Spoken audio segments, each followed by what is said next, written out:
go through these motivators.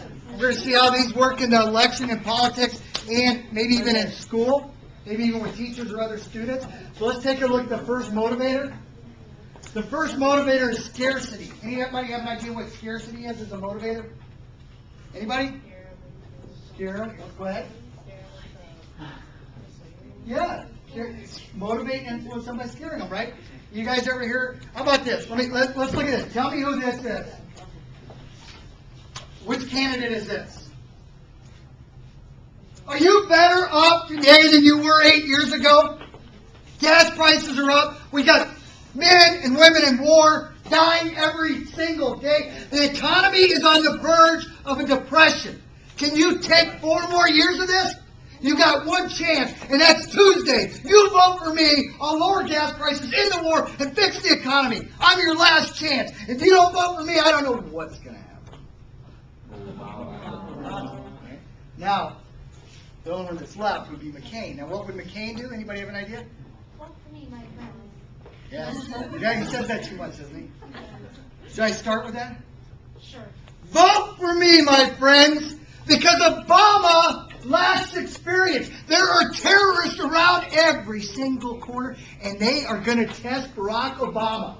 You rest assured they're going to test him. Ask his vice presidential candidate, Joe Biden. He even admitted it. Do you want to risk your family and your security taking a chance on Barack Obama, who lacks experience? They will not test me, I guarantee it.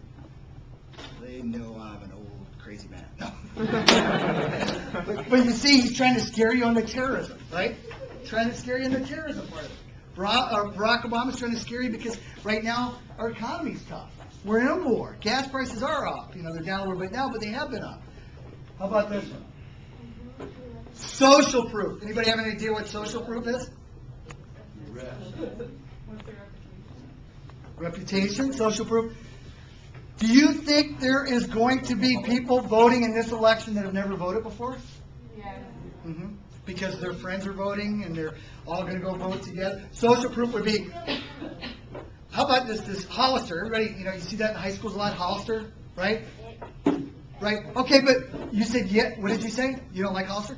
But that's social proof right there because you're saying, I'm not wearing it, right? Other people are saying they're wearing it because their friends are wearing it. So that's social proof. Social proof would be, my old partner in the business I used to own, listen to me right here. My old partner walks in one day, he's putting his driver's license in his wallet. And I said, Kyle, what are you doing? Just voted. Never voted in his life. Never voted. What do you think he was voting for? A guy was running for governor. Jesse Ventura, right? And I said, what are you voting for Jesse for? And that's when I knew Jesse was going to get elected because he had people voting that had never voted before. Kyle was voting for Jesse because all his friends did. We need change! Jesse is from the outside! He'll give us some change, right? So he's coming in to vote because of that. Social proof is very powerful as a motivator. How about this? Commitment. Anybody have an idea how commitment works? What is that as a motivator? How about the guys that have the signs in their yards that say Obama or say McCain? They're saying a commitment, right? I saw today on the news this morning, I think it was Fox News or something, they showed this guy had a camera in his house and he had a McCain sign in his yard, and his neighbor across the street kept sabotaging it. So the neighbor across the street who was for Obama sent his little boy that's like 8 years old to change signs and put an Obama sign in this guy's yard, right? This guy's got the camera. You know what he did? You ever seen those electrical dog fences?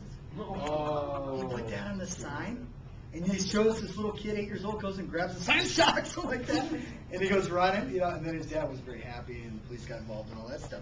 But can you believe that? That's a good idea, really. But, these signs in the yard, that's a commitment, right? You wear a button for your political affiliation, right? I have my old boss, I went out to lunch with him. We go to Perkins and Plymouth. I come out of Perkins, right? I go in the parking lot. I look, he's got a brand new 2009 Lexus. Just a gorgeous car, right? First thing I noticed, on the bumper, a big old Al Franken bumper sticker. I'm like, oh, Merle! What are you doing? He's like, what, don't you like Franken? I said, I ain't even going there, but why would you put a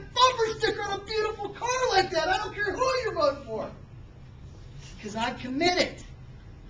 And what he hopes is you see that he's committed, that would make you committed towards his candidate. Commitment is a very, very powerful motivator. Very powerful. Consistency. What would consistency be as a motivator? Any ideas? What's that? Yeah, always the same, right? So in politics, that'd be you always vote Democrat, right? You always vote Republican, right? Would that be so people know that Levi always votes one way, so they're going to be with Levi because he's a cool dude, and they want to vote that way because he's consistent. How about this? Here's a good way to. How about this as consistency as a motivator? What's the guy from the Subway commercial? Jared. What is Jared known for? Everybody knows him, right? What's he known for? How did Jared lose the weight? Subway. Consistently ate at Subway, right? So, and exercise, right? It's still a motivator. But how is Subway using that as a motivator to motivate you? Because they're saying, look what happened to Jared. Yeah. You'll eat healthier, you'll lose weight. Okay, the football team wins the game. You win the game. What's your name? Dylan wins the game, talks to the coach, says, Coach, we get to go to McDonald's. We won the game. We won state. Coach says, okay, so you go into McDonald's, right? And you're standing at McDonald's, you guys are in line, and you're just ho-humming it. And you look back in the back booth, and there passed out is Jerry, laying back in the booth. And he's got Big Mac wrappers all over, French fries, and you'd be like looking at him, Jerry, what are you doing? Get out! You can't be at McDonald's! Get out, Jerry! You're gonna get fat! You're gonna lose millions of dollars! Come on, Jerry! Get out! When you go into Subway and you look at the menu, and you see his little head up there in the menu, and underneath it's all the healthy subs. They don't even have to write it down. Oh, here's all the healthy subs. Order these. You just see little Jared's head there. Miniature Jared. Like, you know right away. Jared lost weight because he ate Subway. Consistency is a motivator. What's this word? Reciprocity. Reciprocity. Who said that? Very good. First one, yeah. Anybody know what it is? Anybody know what reciprocity is? You help me, I'll help you. You think that happens in politics? You scratch my back, I'll scratch your back? My dad says that all the time to me. That's what holds stuff up, like that bailout bill. They couldn't get it done because there was too many favors going back and forth. How about this? Here's a good way to remember reciprocity. Has anyone ever been to Charlotte, North Carolina? Okay, beautiful city. Have you? Beautiful city, isn't it? Okay, I was in Charlotte. I had a speaking thing I had to do in Charlotte. My friend from high school calls on the East Coast of the United States, calls in the hospitals in that area. So Gary says, hey, I'll tell you what, why don't we meet in Charlotte, bring the girls, and what I'll do is we'll spend the weekend and have a mini vacation, right? So I said, okay, we'll do that. So I flew into Charlotte, and they got the Whitewater Rafting Association there, so we did all this whitewater rafting, and then we drove up to Durham.